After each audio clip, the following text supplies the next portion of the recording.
ഇവർക്ക് വേണ്ടത് ഇതല്ല മകരവിളക്ക. ഇപ്പോൾ ഈ വർഷത്തെ മണ്ഡലം മകരവിളക്ക് ഉത്സവം ഏറ്റവും ഗംഭീരമായി നടത്താൻ വേണ്ടിയാണ് നമ്മൾ തീരുമാനിച്ചത്.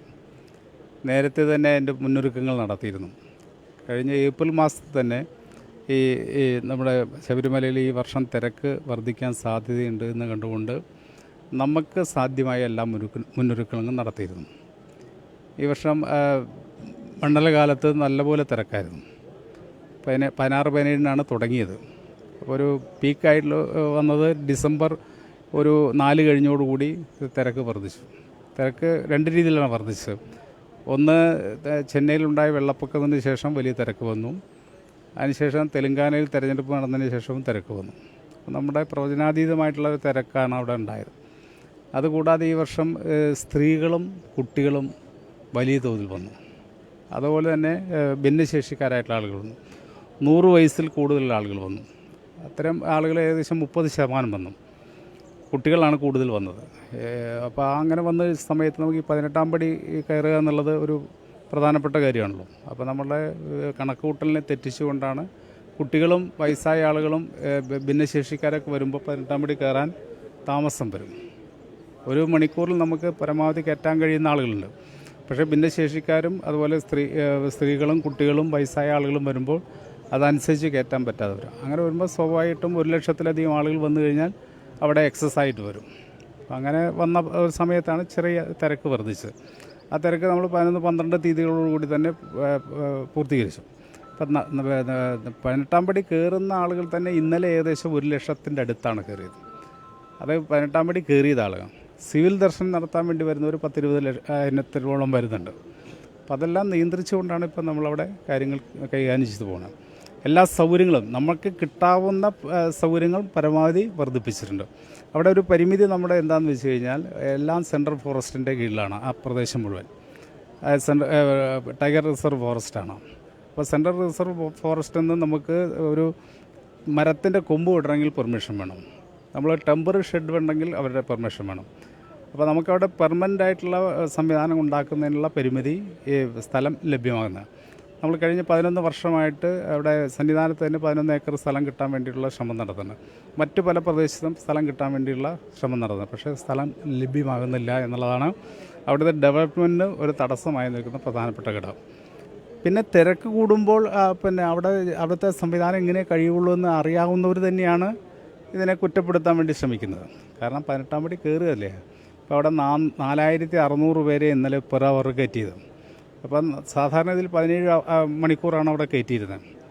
അതായത് ദർശനം നടത്തിയിരുന്നത്. രാവിലെ 3 മണിക്ക് തുടങ്ങും, 1 മണിക്ക് അവസാനിപ്പിക്കും. പിന്നീട് 4 മണിക്ക് തുടങ്ങും, രാത്രി 11 മണിക്ക് അവസാനിപ്പിക്കും. അപ്പോൾ നമ്മൾ തന്ത്രിയായിട്ടും മേൽശാന്തിയായിട്ടൊക്കെ ചർച്ച ചെയ്തതിൻ്റെ അടിസ്ഥാനത്തിൽ അത് 1 മണിക്കൂർ എക്സ്റ്റെൻഡ് ചെയ്തു. 4 മണിക്ക് തുടങ്ങുന്നത് 3 മണിക്കാക്കി, 11 മണി വരെ.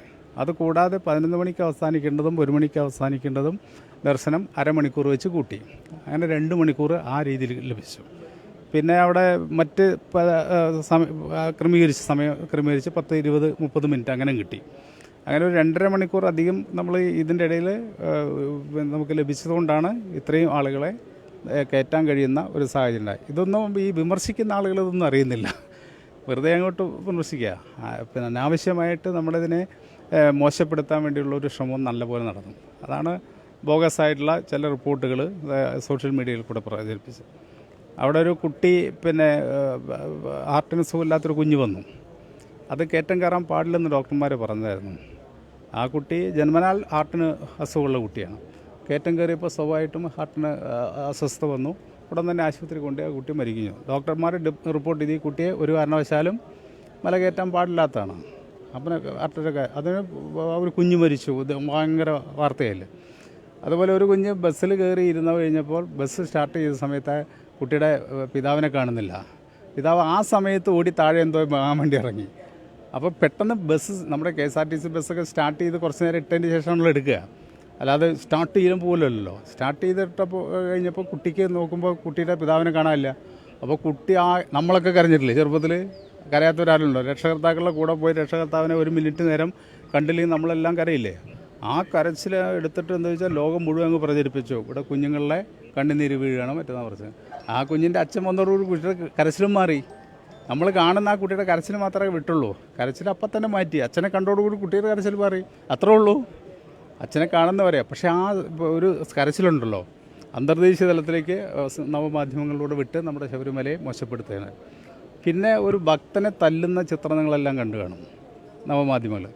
ആ ഭക്തൻ എന്ന് പറയുന്ന ആൾ പിന്നെ ആന്ധ്രയിലോ തെലുങ്കാനയിലുള്ള ആളുകൾ അവിടെ പോലീസ് തല്ലുന്ന അവിടെ തല്ലുന്ന ആ ചിത്രവും നമ്മുടെ ശബരിമലയിലെ ശരണം വിളിയും കൂടി അത് ക്ലബ്ബ് ചെയ്തിട്ട് ഇവിടെ ശബരിമലയിൽ പിന്നെ ഭക്തരെ തല്ലി ചതയ്ക്കുക എന്നുള്ള പ്രചാരവേല സംഘടിപ്പിച്ചു. അങ്ങനെ വല്ലതും നോക്കി പിന്നെ റോട്ടിൽ പിന്നെ നെയ്ത്തേങ്ങ അടിച്ചു പോകുന്നു, കെട്ട് തിരിച്ചു കൊണ്ടു. 10,000-കണക്കിന് ആളുകൾ വന്ന് പോകും.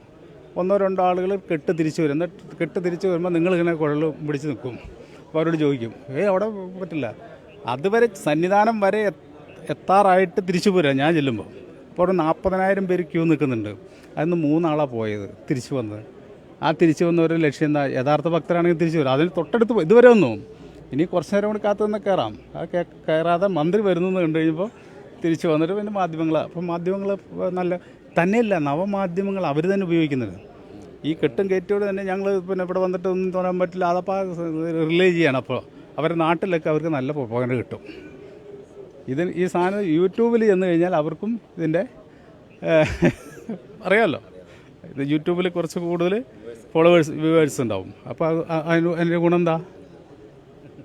പക്ഷെ നമ്മുടെ ഒരു മഹത്തായ സ്ഥാപനമാണ് തകർക്കപ്പെടുന്നതെന്നുള്ള ചിന്ത വേണ്ടേ? അപ്പം അത് വേണം.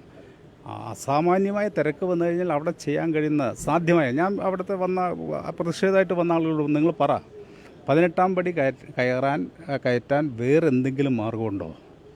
അതോടുകൂടി എല്ലാവരും തൊഴുതു പറഞ്ഞു, സ്ഥലം വിട്ടു. 18-ാം പടി കയറാൻ വേറെ മാർഗമുണ്ടോ? അതറിയാത്തവരാണല്ലോ ഇവിടെ വരുന്നവർ. അത്രേ ഉള്ളൂ. നമുക്ക് സാധ്യമായിട്ടല്ല. എന്നിട്ടും ഇത്രയും 1 ലക്ഷത്തോളം അധികം ആളുകളെ ഒരു ദിവസം ഇപ്പോൾ കയറ്റിക്കൊണ്ടിരിക്കുക. വെർച്വൽ ക്യൂല് മാത്രമേ നമ്മൾ അത് എണ്ണം കുറച്ചു, വളരെ കുറച്ചു. കാരണം എന്താ വെച്ചാൽ 80,000 ആയിരുന്നു, 90,000 ആയിരുന്നു, അത് 80 ആക്കി കുറച്ചു. അതിൽ നമുക്ക് ചെറിയൊരു പശു പറ്റിയെന്ന് വെച്ചാൽ ഈ കുട്ടികളെ വെർച്വൽ ക്യൂല് രജിസ്റ്റർ ചെയ്തത് ഇതിൽ പെടുത്തിയില്ല, എണ്ണത്തിൽ പെടുത്തിയില്ല. അപ്പോൾ 80,000 നമ്മൾ വെർച്വൽ ക്യൂല് രജിസ്റ്റർ ചെയ്യുമ്പോഴും 10,000 12,000 കുട്ടികളാണ് പെർ ഡേ വരുന്നത്. അപ്പോൾ അത് പ്ലസ് ചെയ്യേണ്ടതായിരുന്നു. അത് അങ്ങനെ ചെറിയൊരു ഈ കുട്ടികളെ നമ്മൾ 10 വയസ്സിൽ താഴെയുള്ള കുട്ടികളെ വെർച്വൽ ക്യൂല് ഉൾപ്പെടുത്തുന്നില്ലായിരുന്നു. അപ്പോൾ അത് അങ്ങോട്ട് പിന്നെ നമ്മൾ ഈ പിന്നെ സ്പോട്ട് രജിസ്ട്രേഷൻ ഉണ്ടായിരുന്നു. അതിൽ വരുന്ന 10,000-26,000 വരെ വന്ന ദിവസങ്ങളുണ്ട്. അതുകൂടാതെ പുൽമേട് വഴി വരുന്ന ആളുകൾ 3,000 4,000 5,000 6,000 വരെ ഭക്തരെത്തുന്നുണ്ട് പുൽമേട് വഴി. അപ്പോൾ സ്പോട്ട് രജിസ്ട്രേഷനും ഇപ്പോൾ നമ്മൾ നിർത്തലാക്കിയതുകൊണ്ട്, കാരണം അത്രയധികം തിരക്ക് വന്നു കഴിഞ്ഞാൽ നമുക്ക് അവിടെ കൺട്രോൾ ചെയ്യാനുള്ള പ്രയാസമുണ്ട്. അപ്പോൾ ചിലപ്പോൾ വണ്ടി പിടിച്ചിട്ടുണ്ട് വരും, ബ്ലോക്ക് നിലയ്ക്കലോ അല്ലെങ്കിൽ എരുമേലിയിലോ അല്ലെങ്കിൽ പമ്പയിലോ ഒക്കെ തന്നെ ബ്ലോക്ക് ചെയ്യേണ്ടി വരും. അപ്പോൾ അവിടെ കയറാനുള്ള സൗകര്യം. വേറെ എന്തെങ്കിലും സംഭവിച്ചു കഴിഞ്ഞാൽ ഭക്തരുടെ തിരക്കിൻ്റെ ഇടയിൽ സ്റ്റാമ്പേഡ് എന്തെങ്കിലും വരികയാണെങ്കിൽ അത് പ്രയാസമാണ്. പണ്ട് നമുക്ക് അനുഭവമുണ്ട് 2 എണ്ണം. ഒരു ഘട്ടത്തിൽ കുറേ അധികം ആളുകൾ മരിക്കുന്ന സ്ഥിതിയുണ്ട്. അപ്പോൾ അത് അങ്ങനെയുള്ള സംഭവമൊന്നും ഉണ്ടാകരുതല്ലോ. അപ്പോൾ ഉണ്ടായിക്കഴിഞ്ഞാൽ നേരെ തിരിച്ചു പറയും, ഈ പറഞ്ഞവരെല്ലാം ഞങ്ങളെങ്ങനെ പറഞ്ഞാലും നിങ്ങളങ്ങനെ ചെയ്യാൻ പാടുമോ എന്ന് ചോദിക്കും അല്ലേ? നിങ്ങൾ തന്നെ ചോദിക്കും. അപ്പോൾ വേറെ ആയിരിക്കും. അപ്പോൾ അതുകൊണ്ട് നമ്മൾ പരമാവധി ഭക്തരെ എത്തിക്കുക എന്നുള്ളതാണ് നമ്മുടെ പോളിസി. ഭക്തർക്ക് സൗകര്യം ചെയ്തു കൊടുക്കുക എന്നുള്ളതാണ് പോളിസി. വിശ്വാസികൾക്ക് എല്ലാ സൗകര്യവും ചെയ്തു കൊടുക്കാം.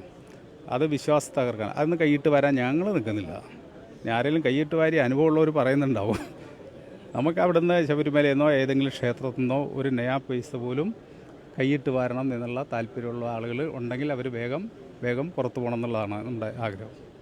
എന്താ ദേവസ്വം ബോർഡ് പ്രസിഡൻ്റുണ്ട്, 2 മെമ്പർമാരുണ്ട്. നിങ്ങൾക്ക് എന്തെങ്കിലും പിന്നെ തോന്നുന്നുണ്ടെങ്കിൽ അപ്പോൾ തന്നെ അല്ലേ, അങ്ങനെയാണ്.